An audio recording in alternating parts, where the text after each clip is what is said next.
आज हम बात करेंगे सृष्टि का आरंभ कैसे हुआ और जब ये सृष्टि नहीं थी तो क्या था और उसके अंदर महादेव का रहस्य क्या है। आज हम शुरुआत करने जा रहे हैं शिव महापुराण की। हर हर महादेव, आपका आशीर्वाद बनाए रखिएगा। आज हम शिव महापुराण की उस अद्भुत यात्रा की शुरुआत करने जा रहे हैं जहाँ से इस पूरी सृष्टि की संरचना की शुरुआत होती है। जब ये पृथ्वी नहीं थी, जब ये चंद्रमा नहीं था, जब ये सूर्य नहीं था, जब ना दिन था ना रात थी, तब क्या था? आखिर महादेव कौन है? क्या महादेव का भी जन्म हुआ है या वो इस सृष्टि से पहले ही यहाँ पर विद्यमान थे? दोस्तों, शिव महापुराण के अनुसार एक समय ऐसा था जब ना आकाश था, ना जल था, ना वायु थी, ना अग्नि थी। चारों तरफ सिर्फ और सिर्फ अंधकार ही अंधकार था। ना कोई देवता था, ना कोई पशु था, ना कोई पक्षी था, ना कोई मानव था। सिर्फ और सिर्फ अंधकार, अंधकार के सिवा और कुछ भी नहीं। ना कोई पेड़ पौधे थे। समय मानो बिल्कुल ठहर सा गया था। उस समय था तो क्या था इस पृथ्वी पर? उस महासुनसान में भी एक शक्ति थी जो ना कभी बनी है और जो ना कभी मिट सकती है। वो शक्ति कौन सी थी? वो शक्ति थी शिव। शिव का अर्थ ही है कल्याण। शिव को आदि कहा गया है। आदि का अर्थ होता है जिसका कोई आरंभ ना हो। शिव को ही अनंत कहा गया है। अनंत का अर्थ होता है जिसका कोई अंत ना हो। जब कुछ भी नहीं था, शिव तब भी थे, और जब सब कुछ है, शिव तब भी हैं, और जब सब कुछ समाप्त हो जाएगा तब भी सिर्फ और सिर्फ शिव ही रहेंगे। महादेव को महाकाल कहा गया है। महाकाल का अर्थ होता है समय का स्वामी। हम सभी समय के अधीन हैं। यहाँ तक कि सभी देवता देवियाँ सभी समय के अधीन हैं, लेकिन महादेव समय के अधीन नहीं है। शिव महापुराण के अनुसार ये सारी सृष्टि महादेव की इच्छा से चलती है। जब सृष्टि रचने का समय आया तो महादेव की दिव्य दृष्टि से इस पूरी सृष्टि का सृजन होना आरंभ हुआ।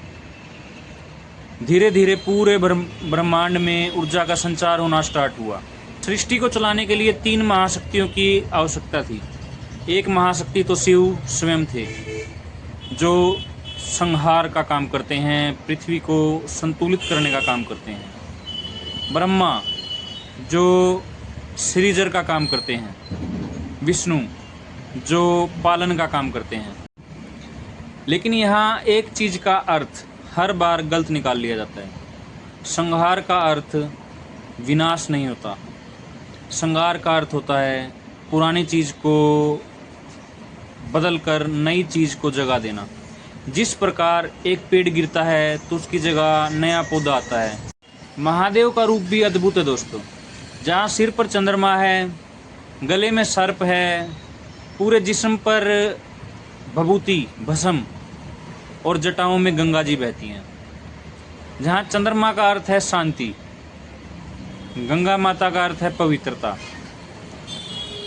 सर्प का अर्थ है भय पर विजय, और शरीर पर भस्म का अर्थ है कि हमें एक दिन इसी तरह मिट्टी में मिल जाना है भाई। इसीलिए महादेव को भोलेनाथ भी कहा गया है। कहते हैं महादेव को प्रसन्न करने के लिए बड़े बड़े यज्ञों की जरूरत होती है, लेकिन ऐसा कुछ नहीं है भाई। अगर आप पूरे दिल से एक लोटा जल का भी महादेव को चढ़ा दोगे दिल से, तो भाई महादेव उसमें भी प्रसन्न हो जाते हैं। लेकिन सृष्टि के आरंभ में एक ऐसी घटना घटी जिसने पूरे ब्रह्मांड को चकित कर दिया भाई। वजह थी ब्रह्मा और विष्णु जी। विष्णु जी कह रहे थे कि मुझसे ज़्यादा बलशाली शक्तिशाली कोई नहीं है, मैंने ही इस सृष्टि की रचना की है। यही बात ब्रह्मा जी भी कह रहे थे भी। तभी एक ज्योतिर्लिंग उनके सामने प्रकट हुआ जिसका ना कोई आरंभ था ना कोई अंत था।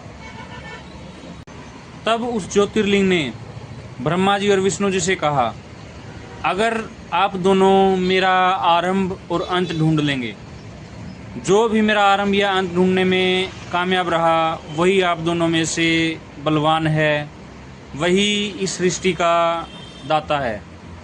तो दोनों अब पूरे अहंकार में आ चुके थे भाई। ब्रह्मा जी ने ऊपर की तरफ जाना स्टार्ट किया और विष्णु जी ने नीचे की तरफ जाना स्टार्ट किया।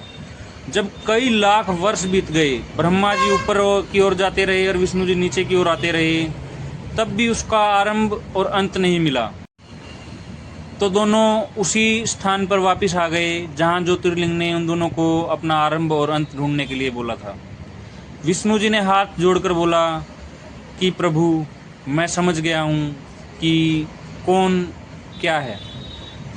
और ब्रह्मा जी बोले कि मैंने आपका आरंभ ढूंढ लिया है, कि मैंने जहाँ ऊपर जा रहा था मुझे पता लग गया है कि आपका आरंभ कहाँ से होता है। तो क्या सच में ब्रह्मा जी को उस ज्योतिर्लिंग का आरंभ मिल गया था? अगर आप जानना चाहते हैं तो कल शाम को 6 बजे फिर से मिलेंगे एक नई कथा के साथ में। देखते रहिए शिव महापुराण की कथा। धन्यवाद।